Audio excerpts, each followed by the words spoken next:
Pertolonganku, pertolonganku ialah dari Tuhan yang menjadikan langit dan bumi. Ketika kita percaya kepada Yesus Kristus sebagai Tuhan dan Juru Selamat, berarti kita menyerahkan hidup kita kepada Tuhan. Dan kita percaya Dialah perlindungan itu. Maka jangan takut, jangan khawatir tentang apapun. Janganlah engkau lupa memperkatakan Taurat ini, tetapi renungkanlah itu siang malam, supaya engkau bertindak hati-hati sesuai dengan segala yang tertulis di dalamnya. Sebab dengan demikian perjalananmu akan berhasil dan engkau akan beruntung. Bukankah telah kuperintahkan kepadamu, kuatkan dan teguhkanlah hatimu. Janganlah kecut dan tawar hati, sebab Tuhan Allahmu menyertai engkau kemanapun engkau pergi. Sekarang kamu sudah ada di Amerika, di TV. Jangan pikirkan lagi di Indonesia. Apa saja harta kekayaan sekalipun jangan membuat kamu khawatir sedikit pun.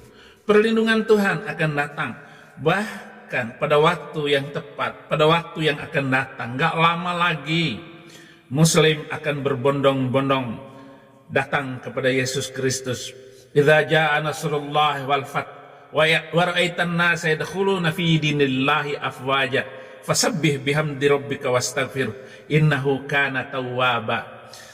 Kalau datang pertolongan Tuhan itu, kamu akan melihat berbondong-bondong mereka meninggalkan agamanya itu dan bertobat, terima Yesus Kristus sebagai Tuhan dan Juru Selamat. Allah kita Yesus Kristus. Mazmur 46 ayat 10-12, yang Dialah yang menghentikan peperangan sampai ke ujung bumi, yang mematahkan busur panah, menumpulkan tombak, membakar kereta-kereta perang dengan api. Diamlah dan ketahuilah bahwa akulah Allah, aku ditinggikan di antara bangsa-bangsa, ditinggikan di bumi. Tuhan semesta alam menyertai kita. Kota benteng kita ialah Allah Yakub. Yesaya 43 ayat 2-4. Apabila engkau menyeberang melalui air, aku akan menyertai engkau, dan melalui sungai-sungai engkau tidak akan dihanyutkan. Apabila engkau berjalan melalui api, engkau tidak akan dihanguskan, dan nyala api tidak akan membakar engkau, sebab akulah Tuhan Allahmu yang Maha Kudus, Allah Israel, Juru Selamatmu. Aku menebus engkau dengan Mesir dan memberikan Ethiopia dan Sheba sebagai gantimu. Oleh karena engkau berharga di mataku dan mulia, dan aku ini mengasihi engkau, maka aku memberikan manusia sebagai gantimu dan bangsa-bangsa sebagai ganti nyawamu. Apa yang saya rasakan perlindungan Tuhan dalam perjalanan hidup saya dan juga Anda yang percaya teguh kepada Tuhan. Kamu tidak akan luput dari berkat-berkat dan kelimpahan-kelimpahan itu. Dan berkat Tuhan, ingat, tidak akan terganti. Siapapun yang mau menghina kamu, siapapun yang mau memfitnah kamu, gak usah dilawan. Gak usah membuat hal yang sama untuk mengkepret orang itu. Bahkan orang Kristen, orang yang berlindung kepada Tuhan, kebal, senjata, granat, apapun, saudara, gak akan mengenai kita, gak akan mengenai engkau, bahkan keturunanmu. Yesaya 54 ayat 17, setiap senjata yang ditempa terhadap engkau tidak akan berhasil, dan setiap orang yang melontarkan tuduhan melawan engkau dalam pengadilan akan engkau buktikan salah. Inilah yang menjadi bagian hamba-hamba Tuhan, kebenaran yang mereka terima daripadaku. Demikian firman Tuhan. Shadaqallahul azim. Mereka akan ribut gara-gara seperti itu. Katanya saya menghujat dan menghindar kitab sucinya. Orang saya bilang shadaqallahul azim, kan itu untuk Quran, bukan Quran. Firman Tuhan dalam Alkitablah yang harus dikatakan shadaqallahul azim. Segala puji akan kebenaran firman Allah Alkitab. Mazmur 18 ayat 30-33, karena dengan engkau aku berani menghadapi gerombolan, dan Dengan Allahku aku berani melompati tembok. Bahkan saya terbang ke sebuah benua yang lain. Adapun Allah jalannya sempurna, janji Tuhan adalah murni. Dia menjadi perisai bagi semua orang yang berlindung padanya. Sebab siapakah Allah selain dari Tuhan? Dan siapakah gunung batu kecuali Allah kita? Allah, dialah yang mengikat pinggangku dengan keperkasaan dan membuat jalanku rata. Enggak ada yang susah. Serahkan dia dalam segala keadaanmu. Andalkan dia, dia ada di depanmu dan semua akan membela engkau. Edis, jangan takut, jangan takut. Apalagi cuma omongan si Iskariot. Iskariot akan gagal rancangan Tuhan yang akan terjadi. Mazmur 121 ayat 4-7, sesungguhnya tidak terlelap dan tidak tertidur penjaga Israel. Tuhanlah penjagamu. Tuhanlah naunganmu di sebelah tangan kananmu. Matahari tidak menyakiti engkau pada waktu siang atau bulan pada waktu malam. Tuhan akan menjaga engkau terhadap segala kecelakaan. Ia akan menjaga nyawamu. Mazmur 23 ayat 1-6. Mazmur Daud, Tuhan adalah gembalaku, takkan kekurangan aku. Ia membaringkan aku di padang yang berumput hijau. Ia membimbing aku ke air yang tenang, menyegarkan jiwaku, menuntun aku di jalan yang benar oleh karena namanya. Sekalipun aku berjalan dalam lembah kekelaman, aku tidak takut bahaya, sebab engkau besertaku, gadamu dan tongkatmu, itulah yang menghibur aku. Engkau menyediakan hidangan bagiku di hadapan lawanku. Engkau mengurapi kepalaku dengan minyak, pialaku penuh melimpah.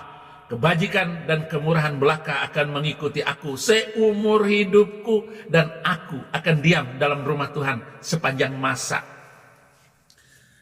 Saya heran dengan Rudi Iskariot yang dengan gampang menjual nama Tuhan, dan sudah terbongkar bagaimana kebiadaban orang itu. Sama dengan apa yang dilakukan Iskariot terhadap Yesus Kristus dengan menjual Yesus dan ngasih tahu tempat di mana Yesus berada. Itulah yang dilakukan oleh Iskariot. Saudara-saudara, ini memang jahat sekali si Iskariot ini dengan menjual nama Tuhan, menjual teman-temannya, menjual orang-orang yang harus mesti dilindungi. Tetapi memang sekali lagi saudara-saudara, si Iskariot ini minta ampun kejahatan yang telah dia lakukan. Ada tuduhan, Nah, Quran itu menjiplak Bible. Pernah dengar Pak? Bu, pernah dengar begitu? Pernah? Itu bahkan ada yang bilang 80% menjiplak Bible. Ada yang bilang 75% menjiplak Bible. Saya jawabnya gimana Bu? kamu Rudi Yohanes tidak pernah melawan si Donditan, nggak pernah. Kamu hanya mau berdebat untuk bikin imbang antara Muslim dengan Kristen. Kamu tidak menunjukkan Yesuslah Tuhan dan Juru Selamat. Kamu tidak berani membawa jiwa dari Islam masuk Kristen. Lu takut untuk dikatakan kamu bukan sang debaters. Bayangkan itu. Manusia ini halusinasinya tinggi sekali. Masa gereja yang dibangun GBI Kairos itu dikasih nama dan nama Yohanes, ya nama Yohanes Rudi tidak boleh dihapus dari gereja itu. Tetapi akhirnya nggak lama kemudian, nggak sampai setahun, gereja GBI Kairos gedungnya diambil oleh Rudi Yohanes. Jangankan tampil untuk ngelawan penghujat-penghujat Kristen, apa yang dia lakukan itu malah mendukung, malah pergi di satu komal dengan mereka, satu ruangan dengan para penghina-penghina Tuhan Yesus Kristus. Apa yang harus saya katakan?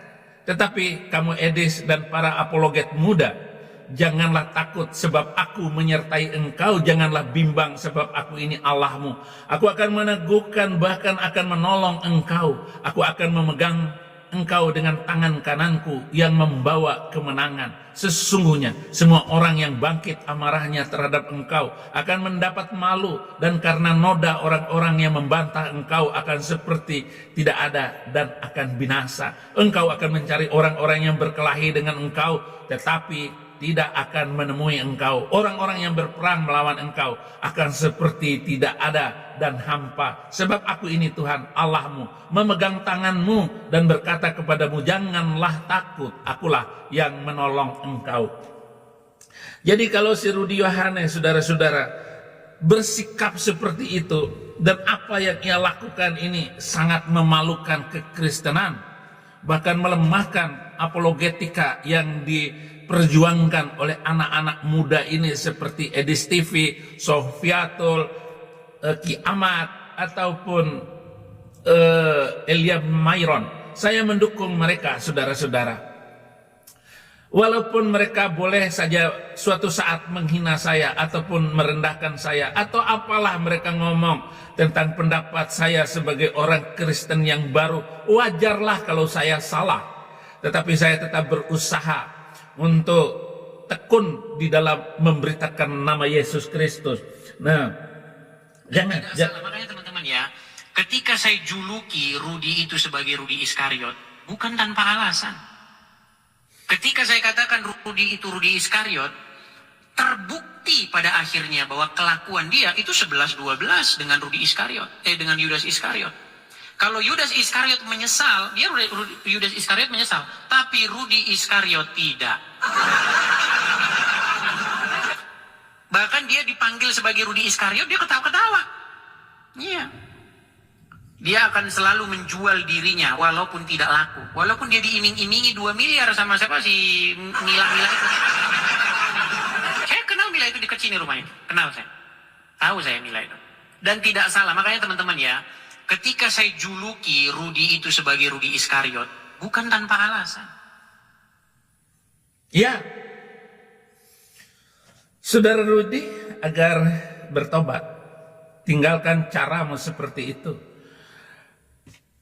Orang-orang yang duduk dalam perlindungan yang maha tinggi dan bermalam dalam naungan yang maha kuasa akan berkata kepada Tuhan, tempat perlindunganku dan kubu pertahananku, Allahku yang kupercaya. Sungguh, dialah yang akan melepaskan engkau dari jerat penangkap burung, dari penyakit sampar yang busuk. Dengan kepaknya ia akan melindungi engkau, di bawah sayapnya engkau akan berlindung. Kesetiaannya ialah perisai dan pagar tembok. Engkau tak usah takut terhadap kedahsyatan malam, terhadap panah yang terbang di waktu siang, terhadap penyakit sampar yang berjalan dalam gelap, terhadap penyakit menular yang mengamuk di waktu petang. Walau 1000 orang rebah di sisimu dan 10.000 rebah di sebelah kananmu, tetapi itu tidak akan menimpamu. Engkau hanya menontonnya dengan matamu sendiri dan melihat pembalasan terhadap orang-orang fasik. Sebab Tuhan ialah tempat perlindunganmu, yang maha tinggi telah kau buat tempat perteduhanmu. Malapetaka tidak akan menimpa engkau, dan tulah tidak akan mendekat kepada kemahmu. Sebab malaikat-malaikatnya akan diperintahkannya kepadamu untuk menjaga engkau di segala jalanmu.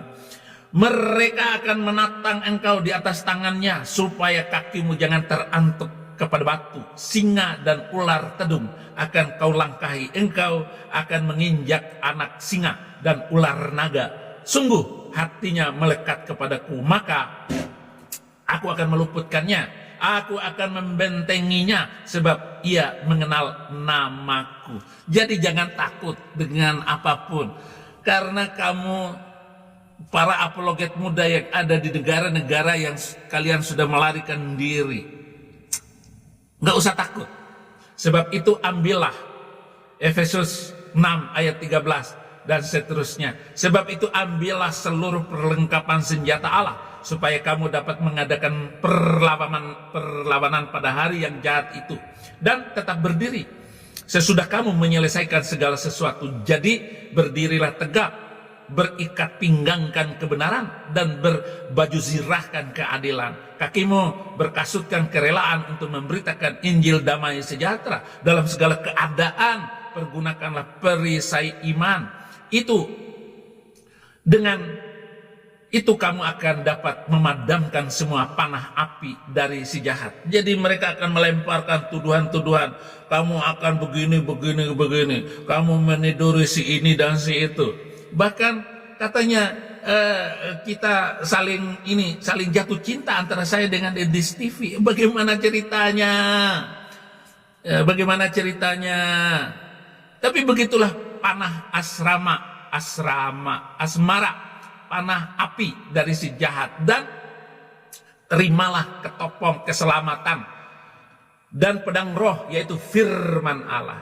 Pedang roh itu firman Allah. Dalam segala doa dan permohonan berdoalah setiap waktu di dalam roh, dan berjaga-jagalah dalam doamu itu dengan permohonan yang tak putus-putusnya untuk segala orang kudus. Juga untuk aku, supaya kepadaku. Halo, assalamualaikum warahmatullahi wabarakatuh. Alhamdulillahirabbil alamin. Segala puji kita panjatkan kepada hadiran Gusti Kanjeng Yesus. Ya Abi, ya Aba, Bapa yang di surga, berkatilah kami semuanya yang ada di channel ini. Berkatilah, urapilah, agar segalanya dipermudah. Panjangkanlah umur dan rezekinya, terutama kepada followers yang setia di channel ini, dimanapun kalian berada. Semoga Tuhan memberkati. Oke sahabat-sahabat, sebelum menyelesaikan video ini harap ditonton sampai selesai, supaya tidak ada kesalahpahaman dan apa yang disampaikan memberikan manfaat serta pengetahuan akan firman Tuhan. Amin, amin, amin, amin. Selamat menyaksikan. Aku akan membuka mulutku, dikaruniakan perkataan yang benar, agar keberanian memberitakan rahasia Injil yang kulayani sebagai utusan yang dipenjarakan. Berdoalah supaya dengan kebenaran aku menyatakannya sebagaimana seharusnya aku berbicara. Jangan takut, karena perjuangan kita bukanlah melawan darah dan daging, tetapi melawan pemerintah-pemerintah, melawan penguasa-penguasa, melawan penghulu-penghulu dunia yang gelap ini, melawan roh-roh jahat. Roh-roh jahat Rudi Iskariot di udara. Mazmur 91 ayat 15 dan 16, bila ia berseru kepadaku, aku akan menjawab. Aku akan menyertai dia dalam kesesakan. Aku akan meluputkannya dan memuliakannya. Dengan panjang umur akan kukenyangkan dia, dan akan kuperlihatkan kepadanya keselamatan daripadaku. Ayat 8, Mazmur 121, Tuhan akan menjaga keluar masukmu dari sekarang sampai selama-lamanya. Ayat 8, engkau hanya menonton dengan matamu sendiri dan melihat pembalasan terhadap orang-orang fasik. Dalam segala doa permohonkan setiap waktu, jangan takut, jangan putus-putus berdoa. Walaupun kamu punya harta, punya kekayaan, jangan putus-putus berdoa. Walaupun apalagi kamu miskin, apalagi susah. Tetapi jangan gunakan doamu itu untuk menipu dan memberikan makanan anak-anakmu, istrimu dengan cara orang fasik. Roma 8 ayat 28 dan 29, kita tahu sekarang bahwa Allah turut bekerja dalam segala sesuatu untuk mendatangkan kebaikan bagi mereka yang mengasihi Dia, yaitu bagi mereka yang terpanggil sesuai dengan rencana Allah. Sebab semua orang yang dipilihnya dari semula, mereka juga ditentukannya dari semula untuk menjadi serupa dengan gambaran anaknya, supaya ia anaknya itu menjadi yang sulung di antara banyak saudara. Akhirnya, siapakah yang bisa memisahkan kita dari kasih Kristus? Penindasan, atau kesesakan, atau penganiayaan, atau kelaparan, atau ketelanjangan, atau bahaya, atau pedang? Tidak ada yang memisahkan aku dari cinta Yesus. Sebab aku yakin bahwa baik maut maupun hidup, baik malaikat-malaikat maupun pemerintah-pemerintah, baik yang ada sekarang maupun yang akan datang, atau kuasa-kuasa, baik yang di atas maupun yang di bawah, ataupun sesuatu makhluk lain, tidak akan memisahkan kita dari kasih Allah yang ada dalam Kristus Yesus Tuhan kita. Tidak usah ditakuti. Tidak perlu bahwa Tuhan itu hebat. Akhirnya hendaklah kamu kuat di dalam Tuhan, di dalam kekuatan kuasanya. Terima kasih, maju terus para apologet, para penginjil di lapangan. Jangan takut. Saya tahu betapa banyaknya kalian menangis kepada saya. Bahkan ada anak rohani juga yang menangis, Abi kalau ada di Indonesia saya nggak akan susah. Ya benar, saya mengasihi kalian. Tapi hendaklah kau tahu juga keadaan abimu sekarang ini di Amerika. Saya tidak pernah mengeluh dengan keadaan saya. Tetapi saya akan membantu kalian. Ya, terima kasih, nanti saya akan kirim berkat Tuhan yang baru saja saya terima tadi malam. Terima kasih untuk Edis TV, untuk Sofiatul, untuk para penginjil di Indonesia, ataupun nggak usah dibantah lah, biarinkan saja mereka membuat fitnah itu, Ibu Pendeta Abigail, nggak usah dibantah, biarkan saja isu-isu yang berkembang itu, ataupun kepada siapa yang saya jatuh cinta, jatuh hati, saya sengaja untuk berbicara seperti itu. Itu semua cara saya untuk mengamankan jalannya penginjilan ini. Biarkan semua orang menghina kita, ataupun saya nggak takut sedikit pun. Selamat berjuang, selamat berapologetika, dan berikan jawaban yang jujur sesuai data dan fakta. Tuhan Yesus memberkati.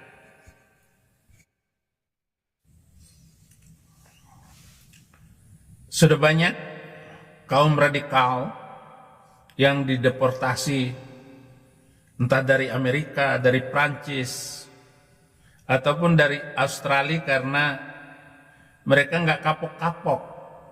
Mulut mereka mengucapkan kata-kata orang Islam harus menyerang orang-orang kafir, orang-orang Kristen harus diserang karena mereka punya 3 Tuhan, karena mereka makan yang haram, karena mereka suka perempuan. Bukannya Nabi mau yang suka perempuan. Mari kita rusak tempat ibadah mereka, karena tempat ibadahnya tidak berizin. Inilah contoh-contoh kalimat bagaimana khutbah-khutbah mereka. Kalau kita investigasi tempat ibadah dalam upaya bagaimana membasmi radikalisme, itu banyak sekali. Ini mereka itu luar biasa, saudara, nggak malu. Mereka nggak malu, saudara. Sangat tidak malu mereka. Mereka nggak punya gol. Datang dari Italia setelah Perdana Menteri Italia Giorgia Meloni mendeportasi seorang imam Pakistan yang bernama Zulfikar Khan, berusia 54 tahun dan sudah tinggal di Italia hampir selama 3 dekade, setelah dia memberikan ceramah di hari Jumat yang isinya setiap orang muslim harus melawan orang-orang kafir. Dalam kurun waktu 24 jam, kependudukannya pun dicabut dan dia pun dideportasi. Yo soy Georgia, soy una mujer, soy una madre, soy italiana, soy cristiana, no me lo puedo quitar.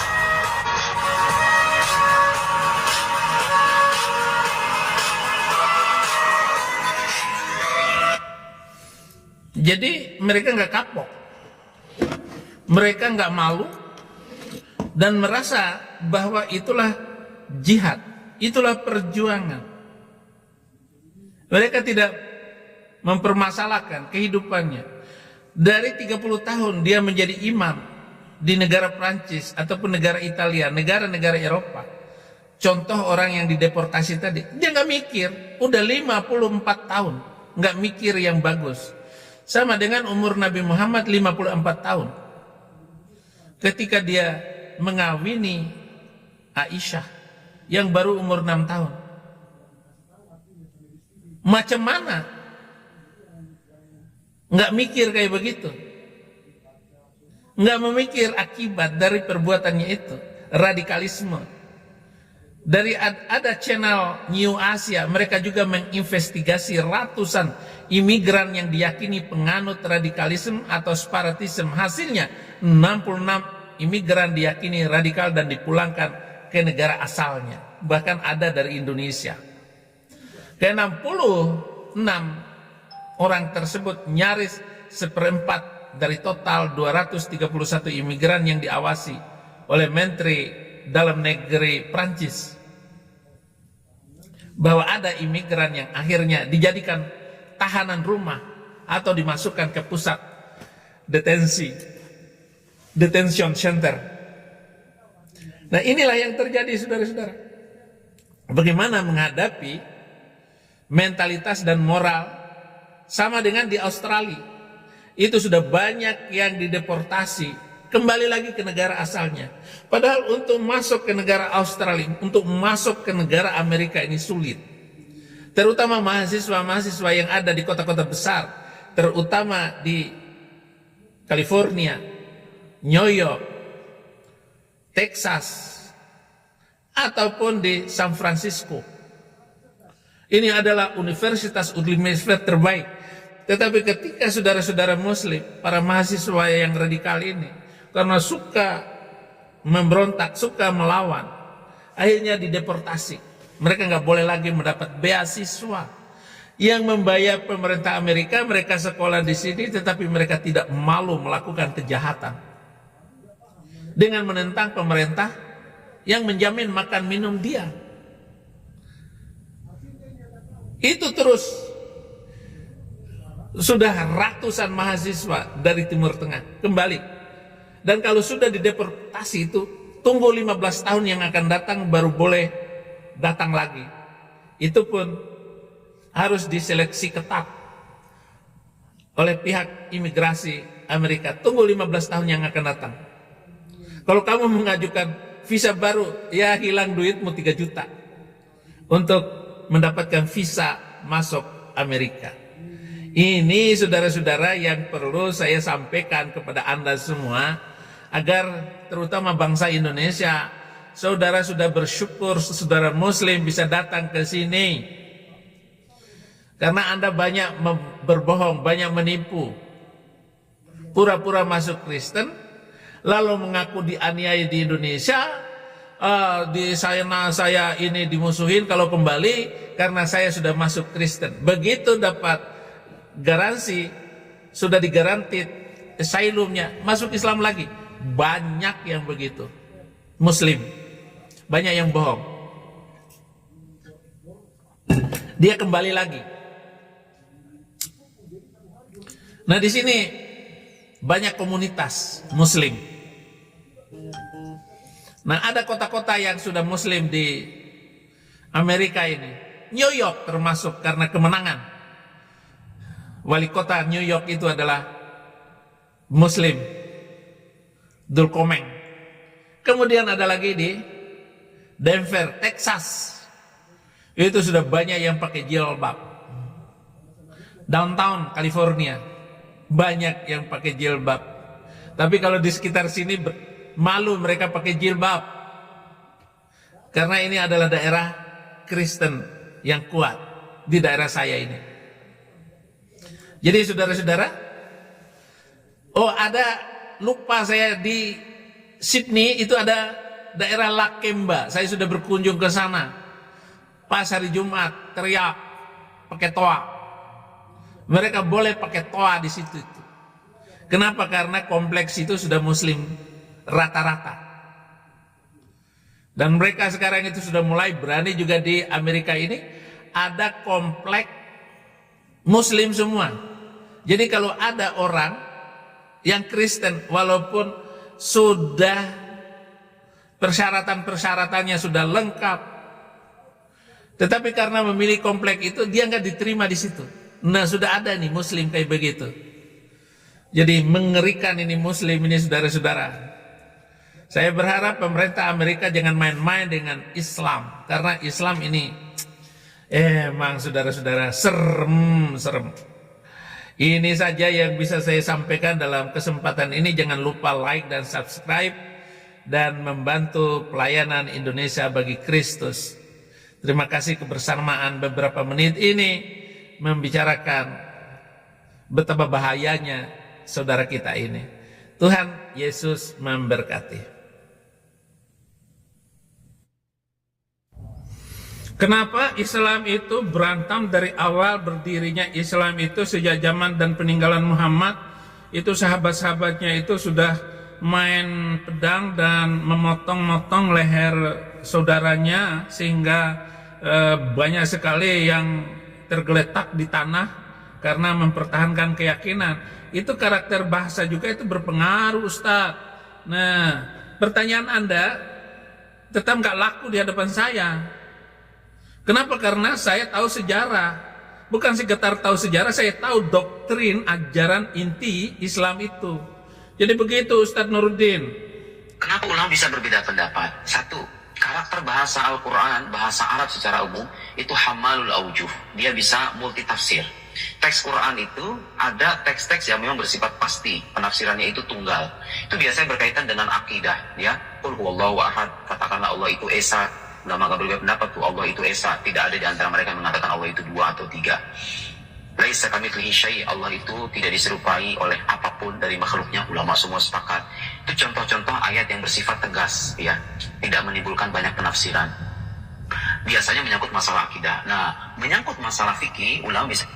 Sebentar Ustadz, Nabi Muhammad itu tidak memberikan gambaran yang pasti tentang ayat-ayat yang lagi dipertentangkan. Bahkan Nabi Muhammad sendiri itu nggak mau ditanya macam-macam tentang ayat-ayat dan urusan agama. Lalu turunlah surat An-Nur ayat 101, An-Nur, Al-Maidah 101. Itu jangan menanyakan sesuatu kepada nabimu sebelum masalah itu disampaikan oleh beliau. Itu nggak boleh ditanya-tanya. Makanya banyak sekali multitafsir, banyak sekali ayat-ayat yang membingungkan. Hunna ummul kitab. Ada ayat-ayat yang muhkamat, ada ayat-ayat yang mutasyabihat. Yang mutasyabihat ini yang selalu dicarikan maknanya. Tetapi terlanjur bangsa Arab, walaupun tidak multitafsir seperti itu, mereka membaca Quran ini, itu menaikkan emosi. Baca Quran itu membuat marah satu kelompok, maka kelompok satu dengan kelompok lain di dalam Islam itu tidak pernah berdamai. Ustadz Nuruddin, kamu kan sudah belajar di Mesir, di Syria, di Arab sana. Nggak menjamin juga Anda itu nggak multitafsir. Anda semakin membingungkan, membagongkan.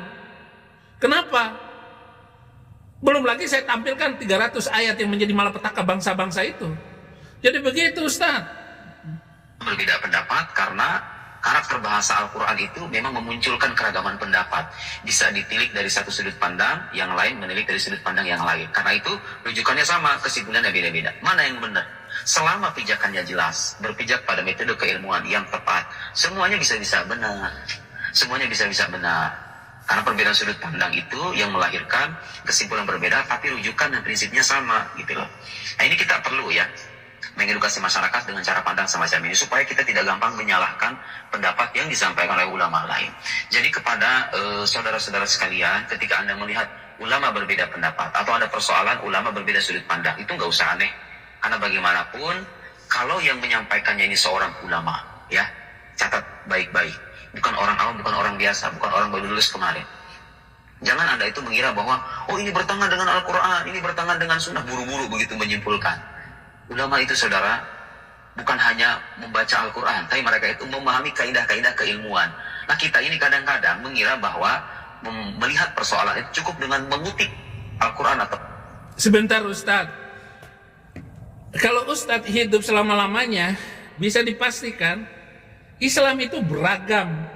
Ada Islam Habib Rizik turunan Habib, ada NU, ada Muhammadiyah, ada Al-Irsyad, ada namanya gombal-gambul juga Ustadz. Nah Islam gombal-gambul ini ada lagi Ustadz apa namanya yang itakalamar kata yang itu Ustadz Jawa itu loh, apa namanya itu Gus apa itu, tapi sudah hilang dia sekarang. karena nggak laku lagi di medsos, sudah dihentikan, sudah ditegur oleh Prabowo, nggak boleh lagi mengajar seperti itu. Nah sekarang Habib sudah ditegur lagi sama Prabowo, apalagi kalah dengan KDM, ya sudah menguasai Jawa Barat. Itu Habib nggak boleh lagi ceramah di Jawa Barat. Itu rame itu sekarang ini. Itu bagaimana pertentangan kayak begitu tuh? Dari segi itu saja, itu sangat bertentangan. Muncul lagi Islam Al-Mahdi di Malaysia sana. Muncul, mereka tidak mau mengakui hadis-hadis itu, ajaran-ajaran kekerasan itu. Ini bagaimana Ustadz Nuruddin? Ya? Itu sudah bertahun-tahun di pesantren, bertahun-tahun dalil, belajar. Apakah enggak boleh saya nyalahin orang itu karena tidak sesuai dengan ajaran Al-Quran dan Sunnah? Kamu sendiri sholatmu masih pakai usali, nggak ada itu niat-niat sholat itu, langsung aja sholat. Itu dari pergi ke kamar mandi sampai kemudian berwudu itu sudah niat. Ngapain baca nawaitu sholata zuhri arba'a raka'atin imaman atau makmuman? Kalau jadi makmum 4 rakaat lillahi ta'ala, Allahu Akbar.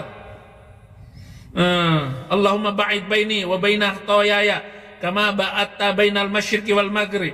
Allahumma nakkini minal khotoya kama ba'atta bainal plukusuntur wal plukusuntur minal barat wa ila timur. Boleh itu.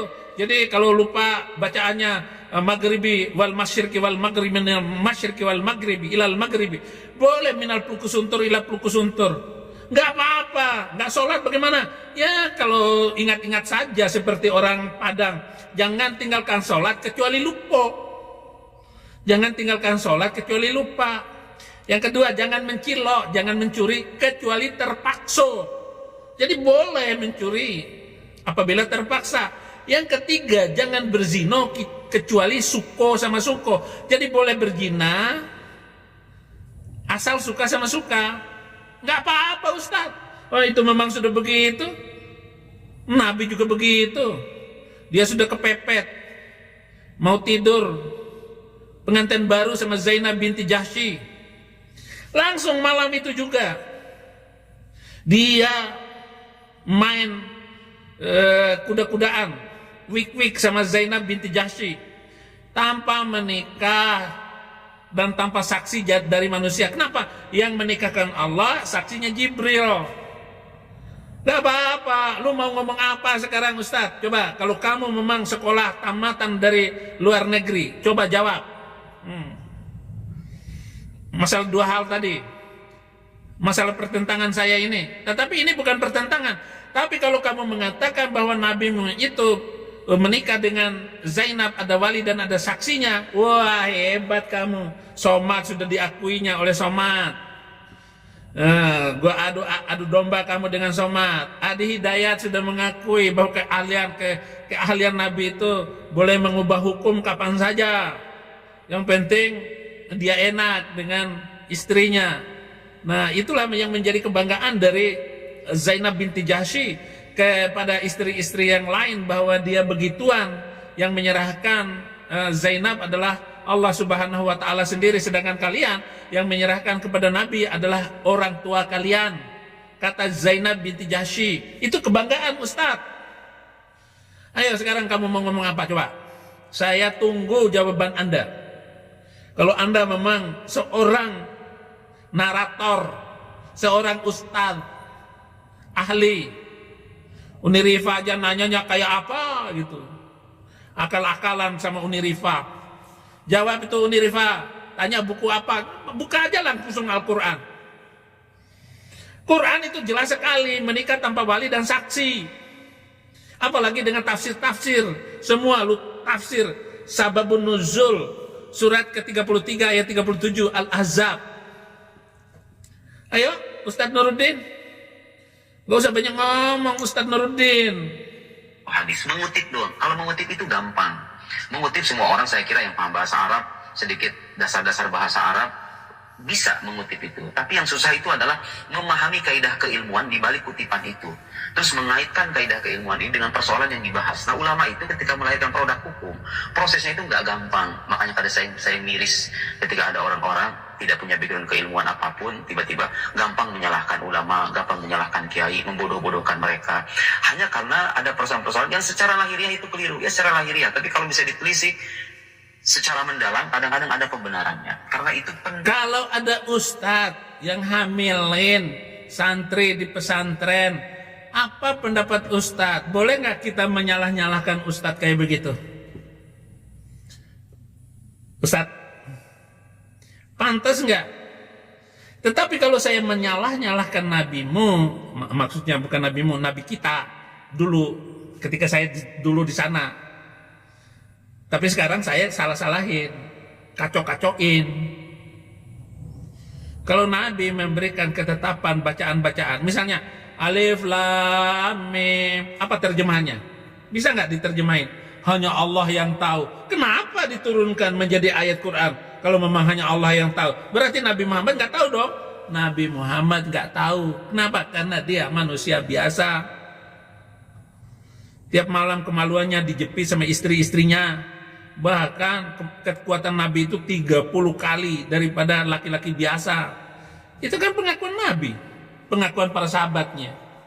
Dia catat semua itu apa yang dilakukan oleh Nabi. Dan hanya sekali mandi junub dari seluruh istrinya yang dikelilingin dia. Entah dia keliling dari satu rumah ke rumah lain atau enggak, atau istrinya yang gantian masuk ke satu rumah, Muhammad berada di rumah itu. Ayo, bisa kamu tunjukkan saya dalilnya bahwa Nabi pindah dari satu rumah ke rumah yang lain? Ataukah Nabi Muhammad berada di satu tempat tidur, kemudian istrinya gantian? Ayo kamu lagi, Zainab masuk, Aisyah masuk. Bagaimana? Jelaskan kepada saya. Begitu saudara-saudara semuanya, semoga semakin cerah kita membangun Indonesia tanpa Islam. Tuhan Yesus memberkati.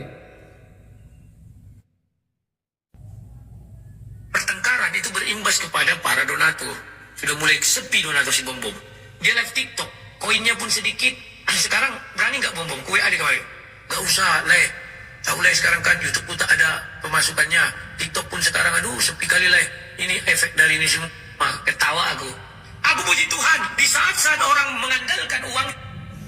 Kau sebut-sebut pula Tuhan. Aku jijik lihat kau mengomong-ngomong tentang Tuhan, tapi kau serang orang-orang lain. Orang-orang yang tidak pernah berhubungan dengan kau serang pula. Apa urusannya kau? Kapan kau bertengkar-tengkar begitu? Emang dari kecil kau bertengkar seperti itu, Rudi? Bah, sudah sombong jelek pula. Sudah jelek sombong pula kau. Kau ngomong sepintar seperti orang apa kau? Bah, kau mau minta damai. Damai dengan siapa kau? Berdamailah dulu dengan dirimu sendiri. Kamu harus tahu, dasar iman Kristen itu Alkitab, sedangkan dasar iman Islam itu ya alkohol. Kau harus tahu itu, Rudi. Saya sudah serius seperti ini, kau ketawa pula. Bah, aku tonton terus live kamu itu. Kamu tidak tahu kalau aku ada di bawah. Aku dengar semua. Ketawa aku mendengar ucapan kau, Rudi. Bah, kau sebar-sebar pula, kau viral-viralkan pula. Aku foto dengan Boruh Tagalog, kau marah. Itu kan bude kau pula itu. Saudara Mama Alo. Tagalog juga, Boruh. Kau bilang-bilang pula suruh cerai sama suaminya gara-gara omongkan kayak begitu. Saya juga tidak kenal itu. Dia minta foto dengan saya di gereja. Apa salah saya foto dengan orang itu? Bah, dasar kau. Makanya jangan bertengkar kau. Aku pun, kalau kau kasih tahu seperti itu, aku tidak pernah bertengkar. Aku tidak pernah mabuk agama kayak kau. Kau sebut-sebut pula nama Tuhan, puji Tuhan. Tuhan siapa yang kamu maksud? Tuhan Yesus dalam Alkitab. Rasa-rasanya kau tidak bertuhan kepada Yesus Kristus. Kau bertuhan sama uang, sama harta kekayaan. Dulu kau menghujat, sekarang kau pura-pura pula. Bah. Ya, yang diberikan kepadaku, Tuhan Yesus mengasih aku solusi. Meskipun aku menderita tidak semewah dulu, dan aku tidak terlalu banyak kali pengeluarannya, kebutuhannya untuk botox lah, untuk HP HP iPhone 17, bukan tidak terbukti. Si Botatron, si Agatha, siapa lagi, si Slap, siapa itu. Jadi cobalah kalian berpikir waras. Pemberian hadiah ditangguhkan dan visibilitas live dibatasi. Ya, aku sudah ini ada dapat report ya, laporan ya. Buat sini, pemberian hadiah ditangguhkan dan visibilitas live dibatasi. Lah kok ini tidak selaras dengan kerja dibanding lu. Tidak ada gunanya kalian report kawan aduh. Aku bilang setiap pertengkaran itu berimbas kepada para donatur. Sudah mulai Sedekah bang kau bilang begitu. Sudah aku bilang setiap pertengkaran itu akan menurunkan hasil donasi. Bah. Emang kau sombong. Lihat abangmu ini tidak bersombong. Saifuddin Ibrahim Siagian. Aku Batak juga. Aku ngerti Batak. Macam mana pula kau bangun itu gereja lalu kau ambil itu GBI Kairos itu. Nangis-nangis itu pendetanya kau ambil itu gedungnya. Sudah dibangun separuh pula. Kau bikin undang-undang baru. Ini masalahnya begini, boleh begini. Macam mana kau boleh itu untuk gedung pertemuan gereja itu? Supaya ada resepsi perkawinan dalam gereja. Mana boleh, Pak? Kau beli pula itu HP-HP yang bagus itu. iPhone 19. Ada juga iPhone 2006. Kau ini benar-benar bikin saya sakit, Rudi Yudas Iskariot. Kau itu bukan pendeta dan bukan debater. Kau itu polemikus. Yang benar disalahkan, yang salah dibenarkan. Kau lawan-lawan pula orang Kristen. Semua kau lawan. Mana ada orang yang viral tidak kau lawan. Pendeta Gilbert kau ejek-ejek pula. Selalu cari musuh baru. Siapapun yang lagi viral, kau serang. Lu cari itu Paul Zhang itu. Lu habisin itu Paul Zhang. Berani kau. Kena habis kau. Aku saja takut sama Paul Zhang. Ngeri aku. Walaupun dia ke Eropa itu karena banyak tipu-tipu hutang di Indonesia. Aku tahu semua itu. Kelakuan Rudi itu. Sekarang ngaku-ngaku pendeta. Dari mana kau sekolah pendeta? Kau ajak debat sama siapa saja. Hanya sekedar untuk menjaga followers. Sekarang sudah habis kau. Penonton kau dihina terus. Sebelum kau jatuh, aku tidak akan maafkan kamu. Bah. Minta damai pula dengan Edis TV dengan ancam-ancam kayak begitu. Gua salah apa? Edis salah apa? Lu hina-hina Sofiatul janda mentul-mentul. Bah. Apa pula kau? Dia enggak cari makan dari kau. Dia enggak minta-minta sama kau. Urus saja itu. Rumah anak terang. Urus saja itu. Rudi Simamora. Urus saja GBI. GBI Kairos yang kau makan itu uangnya. Bah. Kau ambil. Atas nama GBI Kairos. Kalau aku tahu kamu begitu dulu, aku nggak datang ke gereja kau. Dasar. Kau merasa paling jago. Kau rasanya kehabisan cara lagi kau. Kau salah lawan. Jangan cari lawan seperti saya ini. Cari lawan yang enteng-enteng itu. Kalau saya jangan dilawan. Saya tunjukkan cinta saya kepada Yesus. Sampai saya masuk penjara. Bah. Aku tidak sangka kau. Iskariot yang kedua ini lebih jahat daripada Iskariot zaman Yesus.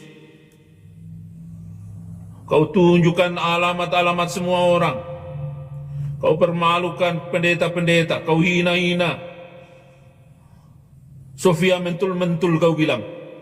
Kau sebut juga orang-orang yang menolong, membela Edis TV. Kau bilang itu herder. Kau samakan dengan gugup. Kau mau berkelit apa lagi? Sekarang aku sudah marah seperti ini.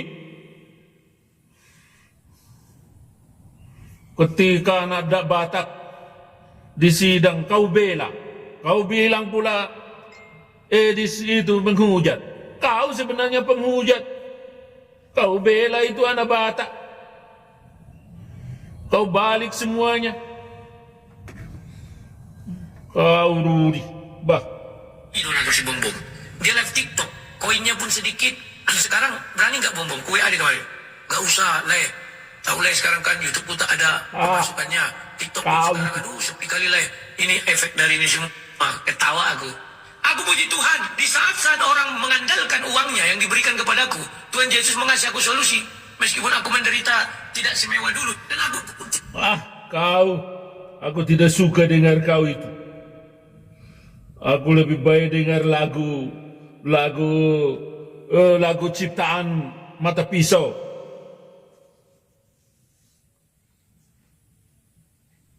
Rudi Iskariot Yohanes, penghujat Islam. Kau coba lempar batu, sembunyi tangan. Ingatkah kau apa yang kau katakan? Ingat apa yang kau katakan itu. Kau dulu penghujat, sekarang kau bilang Edis TV yang menghujat. Apa pengertian penghujat menurut kau? Arifa, Kainama, Donditan, itu penghujat. Kau tidak lawan pula dia. Malah kau berteman-teman pula dengan mereka.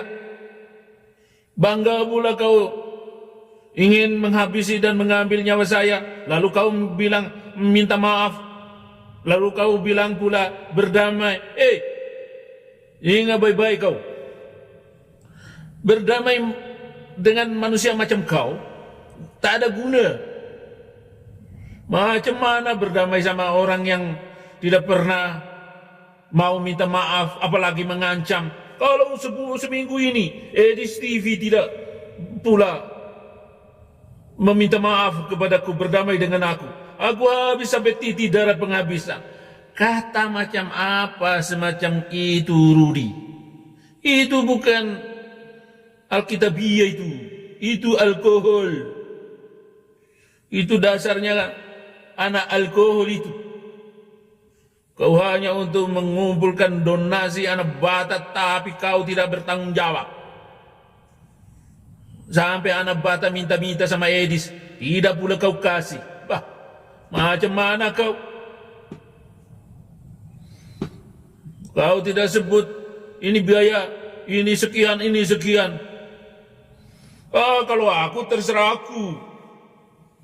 Mau pakai uang gaya apa saja, terserah aku. Itu kan uang untuk saya. Saya bisa mengumpulkan uang banyak-banyak. Tapi saya pakai untuk penginjilan. Bahkan dalam penjara aku banyak uang waktu itu. Hati-hati kau ya. Nanti saya kasih tahu Tuhan Yesus Kristus. Nanti nyawa kau dicabut pula. Shalom sahabat terkasih. Itulah tadi paparan dan tayangan yang telah disampaikan oleh teman-teman kita apologet Kristen. Semoga memberikan manfaat kepada kalian semuanya, memberikan manfaat.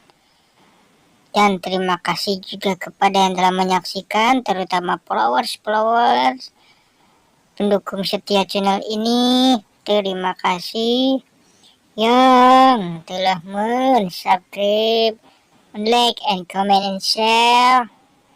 Jangan lupa dibantu ya, agar channel ini terus berkembang, menjangkau jiwa-jiwa baru, mencerdaskan para kadrun. Ya, terima kasih. Saya pamit dulu ya. Selamat berjumpa lagi nanti. Assalamualaikum warahmatullahi wabarakatuh.